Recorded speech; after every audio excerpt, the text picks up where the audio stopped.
Assalamualaikum warahmatullahi wabarakatuh. Perkenalkan, nama saya Aiko Eginus Laksono dari Universitas Islam 45 Bekasi, Fakultas Komunikasi Sastra dan Bahasa, jurusan Ilmu Komunikasi. Di sini, saya akan membuat video untuk memenuhi tugas UTS Pendidikan Agama Islam. Selamat menyaksikan. Nah, dalam video ini ada 5 materi yang akan saya sampaikan. Yang pertama, diagnosis jiwa. Yang kedua, komunikasi antara hamba dan rohnya. Yang ketiga, tesis Nabi Ibrahim. Yang keempat, model pembaruan Nabi Ibrahim. Dan yang terakhir, ajaran nasionalisme Nabi Ibrahim.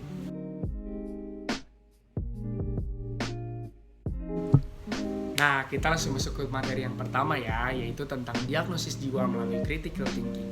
Sebelumnya, critical thinking itu apa sih? Critical thinking itu adalah proses berpikir yang aktif dan terampil dalam menyusun pemahaman tauhid dan mengenal sifat-sifat Allah yang telah dicontohkan oleh nabinya. Pada materi pertama ini kita akan belajar bagaimana sih cara mengenal diri kita sendiri, karena Nabi Muhammad SAW pernah bersabda, barang siapa yang mengenal dirinya sendiri, maka ia telah mengenal Tuhannya. Nah, proses pertama dalam mengenal diri sendiri yaitu kita harus paham dulu apa sih tugas kita sebagai manusia di dunia ini. Jadi tugas manusia di dunia ini adalah sebagai khalifah yang membawa misi ilahiyah. Apa itu misi ilahiyah? Misi ilahiyah adalah tugas manusia untuk beribadah kepada Allah Subhanahu wa taala.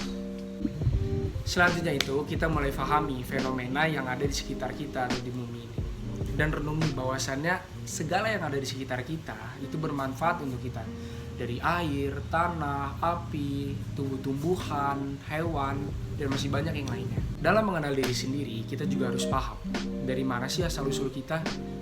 Nah, asal-usul manusia terdapat dalam Quran surah Al-Mu'min ayat 12-16 yang berisi, dan sesungguhnya kita telah menciptakan manusia dari saripati yang berasal dari tanah. Kemudian kami jadikan saripati itu air mani yang disimpan dalam tempat yang kokoh, yaitu rahim. Kemudian air mani itu kami jadikan segumpal darah. Lalu segumpal darah itu kami jadikan segumpal daging. Lalu segumpal daging itu dijadikan tulang belulang. Lalu tulang belulang itu kami bungkus dengan daging. Kemudian kami jadikan dia makhluk yang berbentuk lain. Maka Maha Suci Allah, pencipta yang paling baik.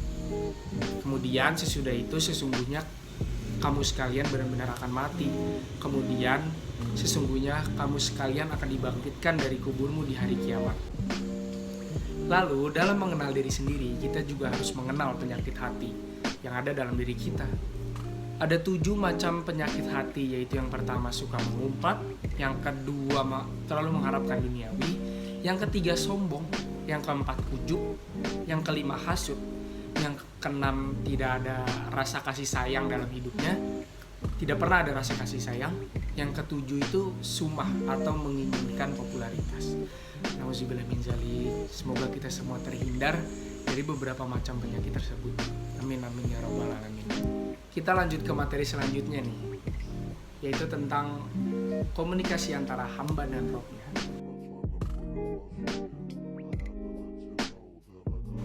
Untuk arti komunikasi itu sendiri adalah proses transfer pesan kepada pihak lain, dan pesan yang disampaikan itu harus sesuai dengan apa yang diterima.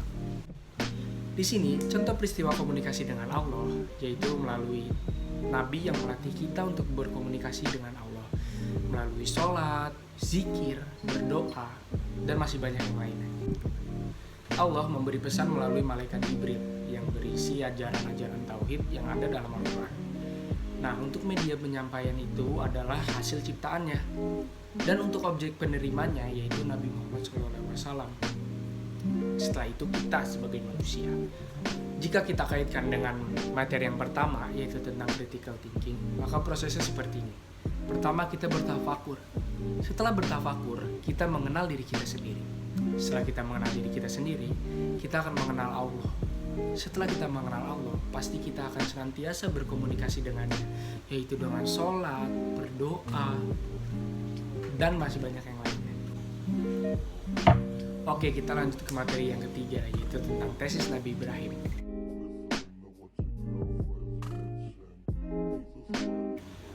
arti tesis itu sendiri adalah ungkapan pernyataan yang didukung dengan argumen yang kuat. Nah, tesis Nabi Ibrahim ini merupakan hasil dari critical thinking Nabi Ibrahim saat perjalanan mencari Tuhannya.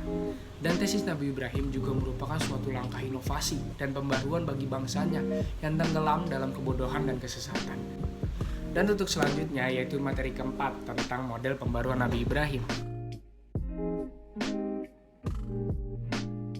Untuk pembaruan Nabi Ibrahim ini sudah dijelaskan di Al-Quran Surah Al-Anbiya ayat 58-68, yang mana misi Ibrahim adalah untuk membangun karakter bangsanya agar sejalan dengan misi ilahiyah. Perbaikan pertama yang dilakukan Nabi Ibrahim adalah di lingkungan terdekatnya, yakni keluarganya, khususnya bapaknya, karena bapaknya adalah pembuat patung berhala. Kemudian proses dan tahapan pembaruan itu pertama kalinya dimulai dari diri sendiri. Setelah itu keluarga, setelah keluarga masyarakat, setelah itu bangsa dan negara. Selanjutnya kita ke materi yang terakhir, yaitu tentang ajaran nasionalisme Nabi Ibrahim. Nasionalisme di sini dapat kita pahami sebagai salah satu pemahaman yang menjadikan satu kesatuan bangsa dengan mewujudkan tauhid bagi sekelompok manusia. Dan pembelajaran yang dapat kita ambil dari Nabi Ibrahim adalah kita harus senantiasa bersyukur, bersabar, dan ridho dengan apa yang sudah ditetapkan Allah Subhanahu wa Ta'ala.